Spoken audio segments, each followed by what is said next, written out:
Mula sa jingle nilang We Got It All, ay also got lahat ng impormasyon na dapat natin malaman sa mga shopping malls sa Pilipinas. Ano ba yung unang tumatatak agad sa isip natin pag sinabing shopping malls? Hindi ba SM Supermalls na may pinakamalaking retail chain sa Pilipinas? Noong 1958, nagsimula ang kwento ng SM Supermalls, isang maliit na tindahan sa Quiapo, Maynila. Ito ang naging unang shoe store ni Henry C. at kalaunan ay sinundan ng Shoe Mart sa Carriedo, Maynila. Noong 1958, naganap ang isang malaking hakbang sa kasaysayan ng SM. Binuksan nila ang SM North EDSA, ang unang mall sa Pilipinas. Ito ay isang groundbreaking concept na nag-aalok ng shopping, dining at entertainment sa isang lugar. At sa mga sumunod na taon, unti-unti lumaki ang negosyo ni NBC. Mula sa isang tindahan ng sapatos, naging isang chain na ng mga department store ang SM. Mula noon, patuloy na lumaki ang SM Supermalls.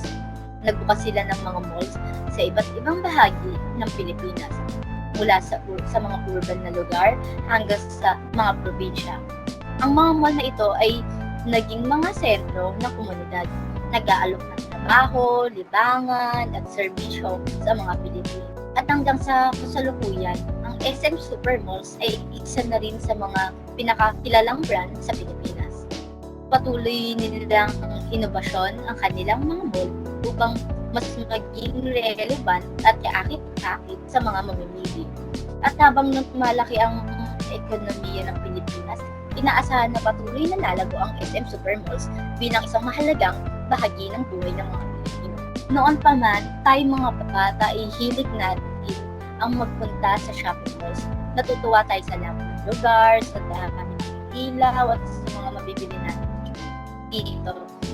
Pero dahil marami na rin ang mga online retail store, katulad ng Shopee, Lazada, mas pinipili ng mga tao ngayon na magsi-order na lang online kaysa pa pumunta ng mall dahil sa pagiging convenient nito at hindi aksaya sa oras na hindi na tayo mahihirapan pumunta sa iba't ibang stores sa mall para hanapin ang mga kailangan natin. Ang mga online store ay ngayon, meron na rin lahat ng mas mura pa nga sa mga tinitinda kaysa sa mga malls. Pero, prefer pa rin ng mga tao ang pagpunta sa malls upang mag-unwind.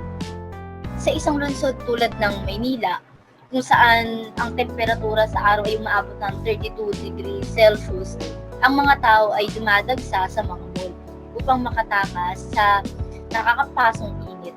Sa Pilipinas, ang may pinakamahal na supply ng kuryente sa Asia. Kaya hindi katakataka na 90% ng populasyon sa Pilipinas ay hindi afford ang air conditioning, kaya ang mga mall ay nagiging sikat na kabayan. Bukod pa dito, ang mga shopping mall ay nanghihikayat ng consumerist na maaaring magresulta sa overspending.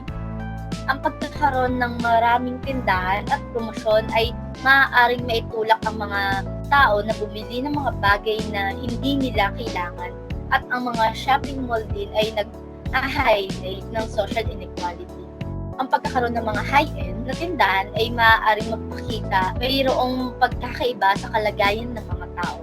Ang lumalalang social inequality ay malinaw na nakikita sa napakalaking agwat sa pagitan ng mga tycoon at ordinaryong mamamayan. Ang mapait na katotohanan ay sa kabila ng malakas na pagganap ng ekonomiya, mas maraming Pilipino ang nagsusumikat na makamit ang mga pangangailangan, habang ang pinakamamayang mga tao at malaking korporasyon ay mas